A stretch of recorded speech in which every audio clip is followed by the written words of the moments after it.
Hey, I'm Dean and this is Legacy Voyage. In Season 1, I'm documenting my journey to earning my first 100K net worth as a full-time college student. Join me as I share some of the lessons I learned along the way. This past weekend on Friday, I did something that I've never done ever before in my entire life. And it's just like whenever you start any type of game for the first time, you're gonna suck. Like it's just a part of playing the game. It's gonna be tough and you gotta figure things out and you're gonna fall and fail a bunch of times. But the key there is always just getting back up and failing forward, which is something that I live by that.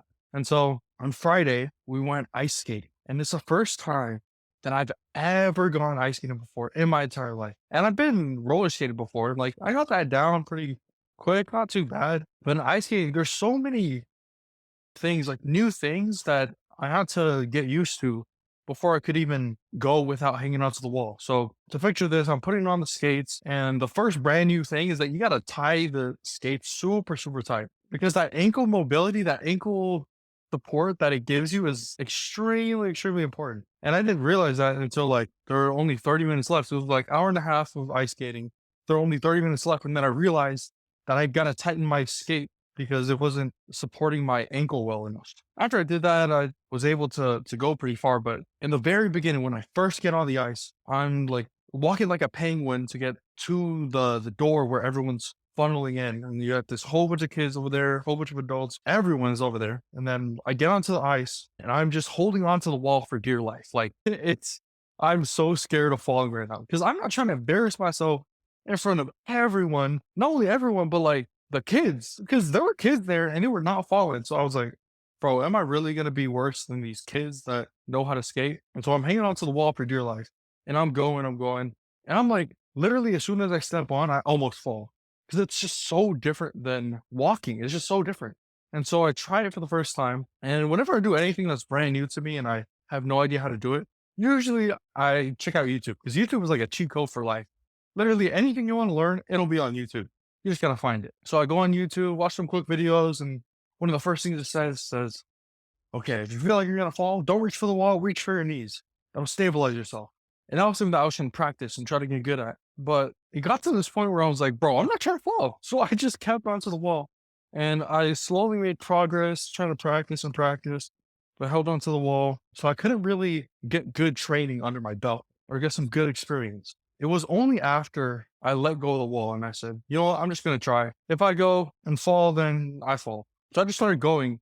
And of course, after like 3 seconds of not hanging onto the wall, I fell. I was like, oh my goodness, this is so embarrassing. But then I looked around. There were like a couple people looking at me, like probably 2 or 3 people around right next to me that were trying to get out of the way because I was in their way. But they looked at me, they kept going on with their lives. And I was like, oh, I guess that's my first time falling. And the thing about that is usually with everything, the first time you fail is always the hardest because from then on out, if you can use that to get feedback and improve, then you'll slowly and slowly get better. And that's exactly what happened. I fell the first time, looked around. Oh, there was like 4 people who looked at me, but they just went on with their lives. They didn't care about me. They wanted to ice me. And I was like, okay, get back up, try again and again and again. And I tried it over and over and over again. And I felt like at least 20 times, literally. I felt so much.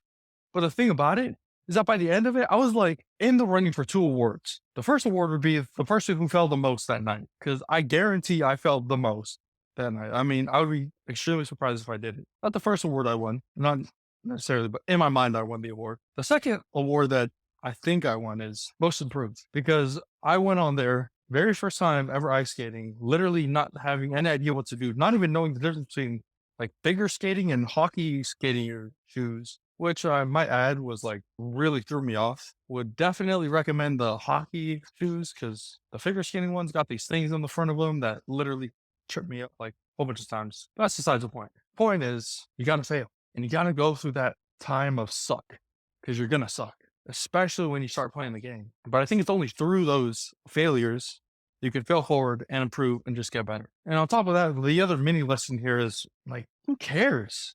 Who cares that you fell down and people are looking at you weird? Who cares what they think? Because you have all these people who are like just trying to do their own thing. They're just trying to spend time with their family, their friends, and learn ice skating on their own. They don't care about you and looking at the dude who just fell. Like I fell and then they look at me and they keep on going with their lives. And to zoom it out, like it's probably 3, 4 days after, they don't have a care in the world that some dude fell as they were ice skating. Like, who the heck cares about that? But even then, like applying it to where I'm at right now, who the heck cares that I'm doing a startup and will probably fail in business or what I'm working on? Who cares if they're like looking at me or judging me or like, oh, he's the one who's trying to do that thing? Who cares about that? And the other thing is, whenever I'm like sticking with my diet and looking after myself and my nutrition, who cares about the people who are looking at me weird because I order like a salad or something, or I'm not eating the pizza that everyone's eating at the table? Who cares? I think that was the other thing that I thought was important. You could only take it to the extreme, which I wouldn't recommend, but just have a healthy dose of who cares. Like, who honestly will stay up at night dreaming about your failures? Absolutely no one. That was the lesson I wanted to share. And for the life update, oh my goodness, it has been actually game changing because this weekend is probably the best I've ever taken care of myself. And I literally didn't do a shred of work all weekend. But what I did do was like laundry and working out and a whole bunch of random things. But the biggest thing in there is really being mindful and conscious and present in the moment while I'm eating. I think that was the biggest thing holding me back from my health goals and being that healthy person that I want to become is really being thoughtful of, okay, I'm full, so I'm going to stop eating.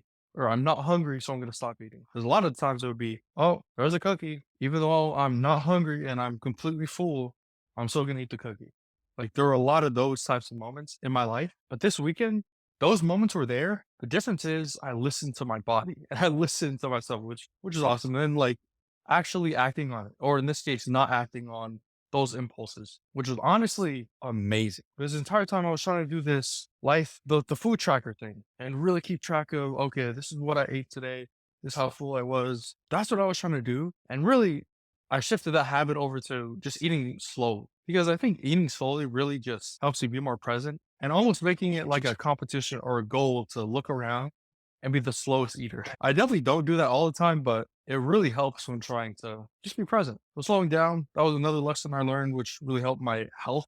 And the other thing that kind of connects to my whole diet is another story actually that I learned from Alex Ramosi because for the longest time, I would be coming at this diet thing and I'd be, okay, today I'm going to try to hit these macros, 200 grams of protein, however much, and let's say like 3,000 calories. And that's how I would go into these phases of, okay, now I'm gonna try to stick to this diet and be healthy. There's a story about Alex Ramosi, and he's like a trainer at the time, a gym trainer, and he would have these conversations with a whole bunch of like 40-year-old or 50-year-old overweight women or men, and they would come to him and they would say like, okay, what workout should I be doing? Like, should I be doing this workout to work out my chest, or this workout to work out my back, or the different nuances there? Should I be taking pre-workout and protein and all these things? And Alex was like, bro, slow down. Why are you thinking about all these extra things? All you need to think about is actually getting to the gym. That'll be your first metric of success to measure. Did you go to the gym today? Like, not even going from, did you get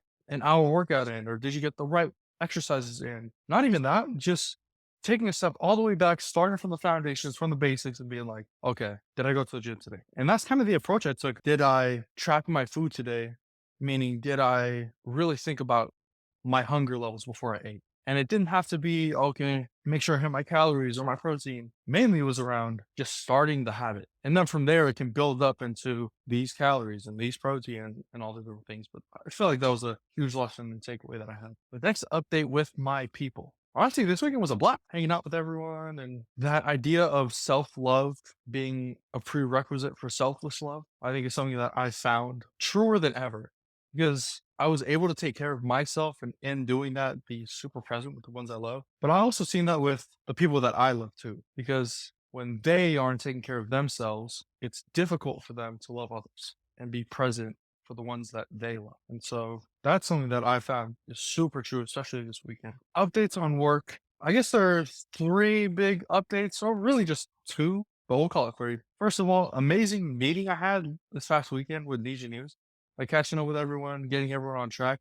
Honestly, like it was a lot of visionary high level stuff, but now I'm going to start diving into the integrator type of, okay, step by step, this is what we need to be doing every day, every week to get things moving forward. That's what I'm pushing forward with Ninja News, really to get that $1,000 goal, which honestly, after talking with someone, I might just switch it up to doing the business directory as hitting the $1,000.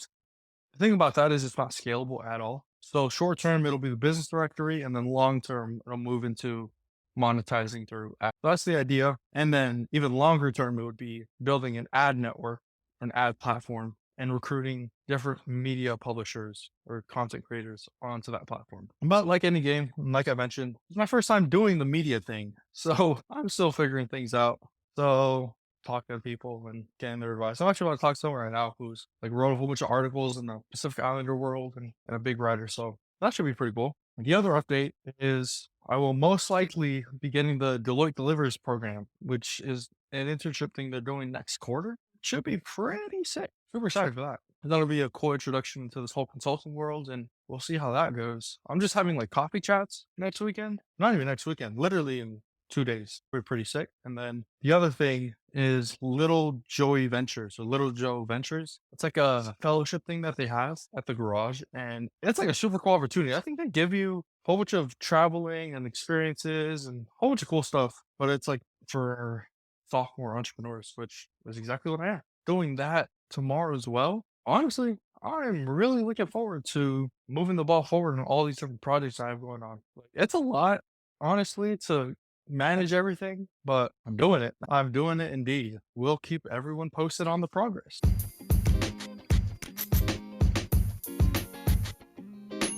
I record these episodes completely free to share success with everyone. So the only thing I ask is that if you learned anything or found something interesting in this episode, just leave a review and share it with a friend. Only takes 5 seconds and it would mean the world. Thanks, and I'll see you in the next episode. Tatok, see you.